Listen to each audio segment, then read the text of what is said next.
Si quieres mejorar el rendimiento escolar y deportivo de tus hijos, dale Implexin. Implexin es un multivitamínico estimulante del apetito. Implexin, el multivitamínico de Laboratorios Amerifarma. Bien, vamos a iniciar este segmento analizando lo que es la posición de la firma calificadora Standard & Poor's sobre la República Dominicana. Recuerden que además de Standard & Poor's está la calificadora Fitch y la calificadora Moody's como las tres principales calificadoras de riesgo a nivel internacional. Standard & Poor's pues ha señalado sobre la República Dominicana que, y voy a citar, tiene un creciente historial de sólida ejecución de la política monetaria bajo un régimen de metas de inflación. Entonces vamos a entender lo que se entiende por política monetaria bajo el esquema de meta de inflación. En primer lugar, política monetaria tiene como objetivo el uso de los instrumentos monetarios para alcanzar la estabilidad de precios. ¿Qué significa la estabilidad de precios? Tratar de minimizar lo que es la variación de los precios o la tasa de inflación. Pero además, la política monetaria tiene como meta crear el entorno propicio para que los agentes económicos privados puedan crear un mayor ritmo de actividad económica mediante la inversión, mediante el consumo, y esto favorezca un aumento del empleo. Ese sería el objetivo de la política monetaria a través de los instrumentos. Ahora, el esquema de metas de inflación, ¿qué es? Hay que, para entenderlo, remontarse un poco a lo que era la política monetaria en los años 80, los años 90, o de los 70, 80, inicio de los 90. Antes se ejercía o se aplicaba la política monetaria utilizando dos elementos. Uno, la demanda de dinero, y dos, la oferta de dinero. Dada la demanda de dinero que se pronosticaba, que depende de la actividad económica y depende de la tasa de interés, pues se determinaba cuál es la oferta de dinero que debía ponerse a circular para poder tener, digamos, el entorno monetario propicio para que haya una estabilidad de precios y al mismo tiempo se genere un entorno adecuado para que pueda crecer la economía. Bien, ¿qué sucede? En los 90 se demostró en varios papers que la demanda de dinero era muy difícil de pronosticar adecuadamente. La demanda de dinero depende de la actividad económica y depende de la tasa de interés. Pero el coeficiente que se utiliza para tomar la actividad económica y convertirla en demanda de dinero, o tomar la tasa de interés y convertirla en demanda de dinero, ese coeficiente es muy inestable. Es como que usted diga, mira, por cada 10 pesos que yo tenga de actividad económica, yo voy a demandar 10 pesos para yo financiar esa actividad. Esa es una relación 1 a 1.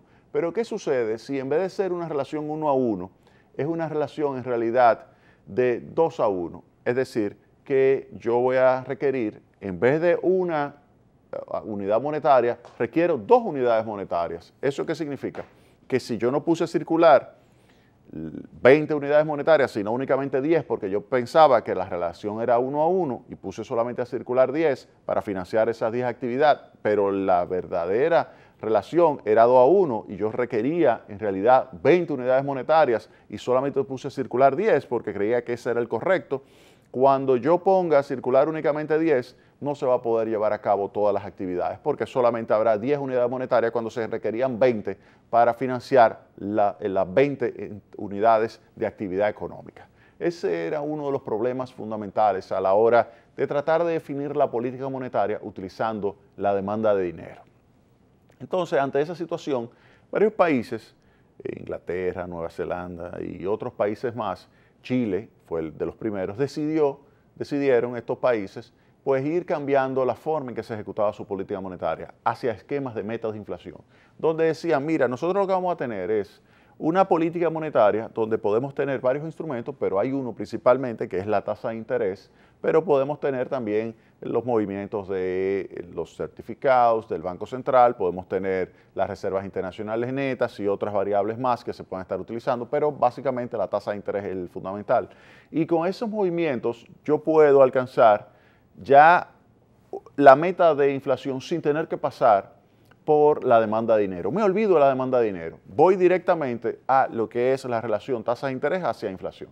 Y ahí se desarrollaron, antes del concepto de meta de inflación, se desarrollaron algunas reglas. Por ejemplo, está la regla de Taylor, la regla de Taylor, que establece una relación donde se dice cuál debe ser la tasa de interés dado un objetivo determinado de inflación, por ejemplo, en Estados Unidos 2%, o cuál debe ser un nivel objetivo de desempleo que está relacionado con el nivel de actividad económica o crecimiento económico. Entonces, de esa forma se crearon las bases para el establecimiento de la política monetaria basada en metas de inflación. En la República Dominicana, las metas de inflación se comenzaron a desarrollar en el año 2012. En el año 2012, inicio del 2012, el Banco Central de la República Dominicana comienza a ejecutar las metas de inflación. ¿Y qué dice Standard & Poor's?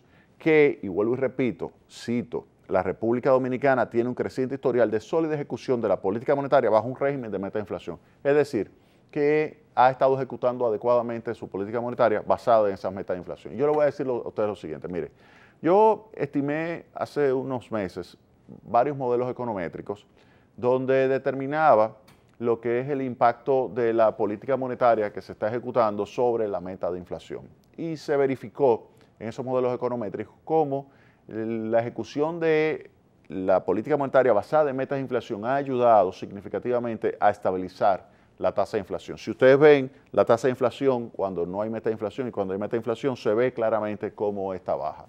Pero también ha ayudado a que se cree un entorno propicio para que la actividad económica pueda crecer más rápido.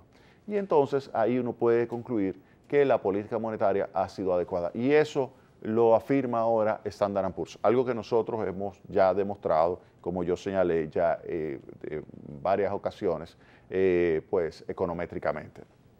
No cabe duda que esto permite afirmar que el Banco Central, bajo la gobernación de Héctor Valdés, sin lugar a dudas, ha tenido mucho éxito manteniendo bajo control la tasa de inflación y creando condiciones, porque ese es el otro elemento que siempre hay que añadir, para que la economía crezca. Si uno toma, por ejemplo, bajo la gobernación de Valdés y calcula lo que es el promedio de tasa de inflación durante su gobernación, tanto 96 hacia el año 2000, luego 2004 hasta el presente, y también toma en cuenta 2012 hasta el presente, esos tres periodos, digamos, y evalúa la presencia de Héctor Valdés como gobernador del Banco Central, se ve claramente cómo cae la tasa de inflación, cómo cae la volatilidad también del tipo de cambio en esa gobernación.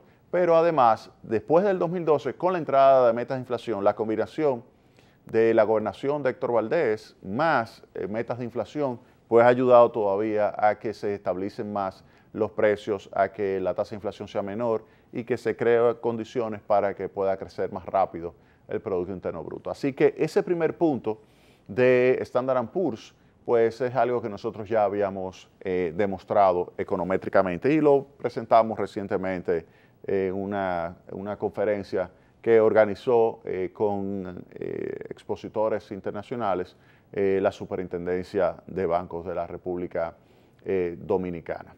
Vamos ahora a una pausa y entonces en el próximo segmento lo que vamos a hacer es pasar al segundo componente del análisis de Standard & Poor's que tiene que ver con la política fiscal. Vámonos a la pausa.